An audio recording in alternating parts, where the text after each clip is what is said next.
So guys, আজকে আপনাদের জন্য কিছু কথা নিয়ে আসছি। তো আপনারা মনোযোগ সহকারে আমার কথাগুলি শুনবেন, তো অবশ্যই বুঝতে পারবেন আর কি। তো আপনারা হয়তো জানেন কম বেশি আমি রোস্টিং ভিডিও বানাই, পাতলা পাতলা আপলোড করি আপনাদের মাঝে দেখার জন্য। তো কিছু মানুষে দেখে আর কিছু মানুষে দেখে না।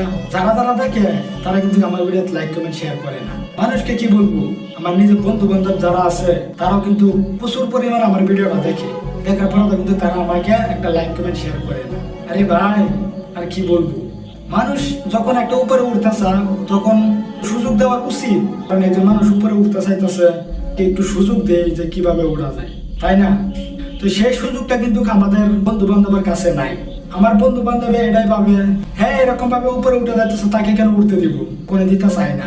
তো আজকে তাদেরকে বলি, আমি হয়তো 1-1.5 বছর ধরে আমি চেষ্টা করতেছি কিছু সফল করার জন্য, হয়তো করতে পারতাছি না কারণ আমি কন্টিনিউ ভিডিও দিতে পারতাছি না, কারণ আমি সফল হতে পারতাছি না। তো অবশ্যই আমি চেষ্টা করে যাইতেছি আর কি, দেখি কোনোদিনই আমি সফল হইতে পারি আর কি। তো তোমরা একটা কথাই পাইবো, যারা যারা নাকি আমাকে সাপোর্ট করতেছো তাদেরকেও আমি সাপোর্ট দিব, আর যারা যারা আমাকে সাপোর্ট করো না তাদের কাছে আমি 2টা হাত জোর করে মাপ চাই, তোমাদেরকে আমি কখনই সাপোর্ট করবো না। আমার কন্টিনিউ ভিডিও কিন্তু অল্প দিনের ভিতরে আসতেছে, অবশ্যই আমি কন্টিনিউ ভিডিও দিব।